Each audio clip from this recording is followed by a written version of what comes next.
भाई सब कुछ कमियां रह जाती हैं। जैसे एक परिवार को चलाने में तमाम प्रकार खाना बनाते, तमाम बर्तन ठोकते हैं। आपकी बात सही, आपका प्रश्न सही है, लेकिन ये जो कमी है अगली बार पूरी कर दी जाएगी। पूर्व समाजवादी पार्टी की सरकार भी बना था, उनके कार्यकर्ताओं द्वारा बनाया गया, तो उसमें जो लूट घसोट हुई थी उस पर तमाम जांच बीजेपी सरकार में बैठा के उस काम को, फंड को रोक दिया गया, क्योंकि तमाम पैसा निकाल के वो लोग खा चुके हैं। भाई साहब, अगर भीड़ देख के कोई चुनाव जीतता तो बहुत भीड़ें इस समय हो रही तमाम दलों के पास, और मान के चलिए 30-35 हज़ार वोट से विधानसभा जीतेंगे। तो अभी राय सुल्तानपुर में तिहायतपुर एक गांव है, वहाँ पे एक अस्पताल बना है। वो मुझे लगता है, जो मैं देख रहा हूँ, लगभग 6-7 साल हो गया, और वो खंडहर की स्थिति में। खंडहर देखिए वो है। इस विधानसभा की नवैयत ये है कि यहाँ पे कम से कम, अभी हमारे भाई साहब ने कहा कि 1,10,000, मैं ये दावे के साथ कहता हूँ 1,25,000 वोट से कम यहाँ प्रवीण निषाद नहीं पाएंगे। यहाँ की जो सपा के प्रत्याशी हैं पप्पू निषाद जी, उन पे आपका क्या विचार है? पहली बात तो मेरा परिचय जान लीजिए। मेरा नाम पंकज त्रिपाठी है, मैं देवरिया बाजार का रहने वाला हूँ। आप अभी पूछ रहे थे कि स्थानीय सांसद ने यहाँ कोई विकास नहीं किया। मेरी बात सुनिएगा।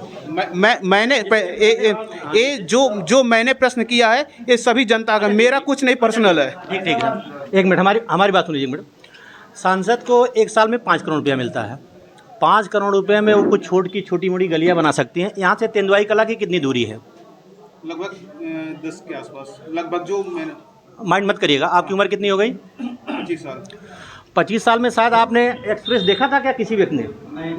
अगर विकास की बात करते हैं, विकास ये है, 5 करोड़ में 10 किलोमीटर की आप रोड नहीं बना सकते। पूरे क्षेत्र की जितनी रोडें आप देख लीजिए, तुलनात्मक अध्ययन कर लीजिए, किन सरकारों में क्या था क्या नहीं है।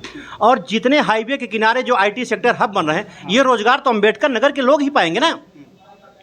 अभी अगर आप विकास की बात करें, जो अभी राय सुल्तानपुर में तिहायतपुर एक गांव है, वहाँ पे एक अस्पताल बना है। हमारे जो जिला पंचायत सदस्य जी थे, हम नहीं, वो मुझे लगता है, जो मैं देख रहा हूँ, लगभग 6-7 साल हो गया, और वो खंडहर की स्थिति में। खंडहर देखिए, वो पूर्व समाजवादी पार्टी की सरकार भी बना था, उनके कार्यकर्ताओं द्वारा बनाया गया, तो उसमें जो लूट घसोट हुई थी उस पर तमाम जांच बीजेपी सरकार में बैठा के उस काम को, फंड को रोक दिया गया, क्योंकि तमाम पैसा निकाल के वो लोग खा चुके हैं। भारतीय जनता पार्टी की सरकार ने जो काम किया, आप देखिए, आपके बिड़हर पे 2 पुल आपको मिले हैं। कभी संभव था आपने सोचा था हमको पुल मिलेगा? नहीं। सुनिए, कमरिया 2 पुल मिला, कभी सोचा था आपने? और सुनिए एक मिनट, जो सरकार की नीतियां, सरकार कहती सबका साथ सबका विकास। सरकार ने सारे लोगों के सब कुछ देने के बाद काम किया है। जो फैक्ट्रियां लगेंगी, पता चला कुछ दिन देखा अडानी की फैक्ट्री आ रही, किसी की आ रही है, ये रोजगार तो यहाँ के स्थानीय लोग ही पाएंगे ना। आपने अभी परिचय में अपना बताया कि आप देवरिया से जी। पप्पू निषाद जी जो सपा के प्रत्याशी हैं, रोड शो भी किया, देवरिया में, जहाँ तक मुझे पता है। तो अच्छा खासा जन सैलाब देखने को मिला। क्या लगता है कुछ असर पड़ेगा?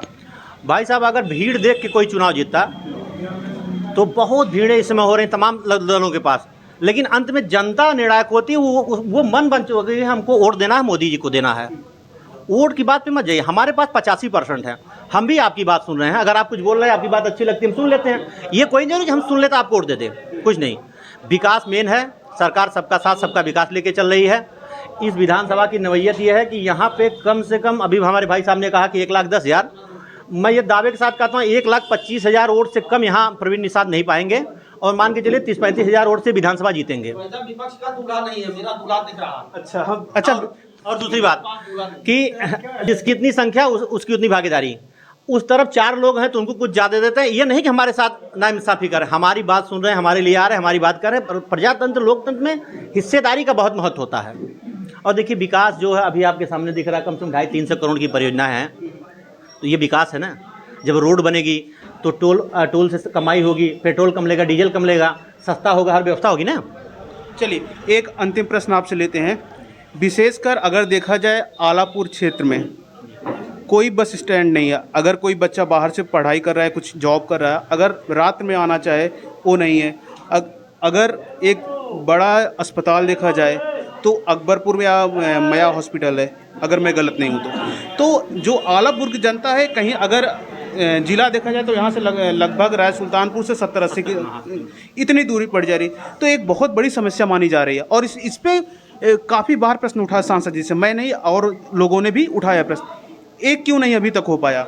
देखिए भाई साहब, कुछ कमियां रह जाती हैं। जैसे एक परिवार को चलाने में तमाम प्रकार खाना बनाते, तमाम बर्तन ठोकते हैं। आपकी बात सही, आपका प्रश्न सही है, लेकिन ये जो कमी है अगली बार पूरी कर दी जाएगी।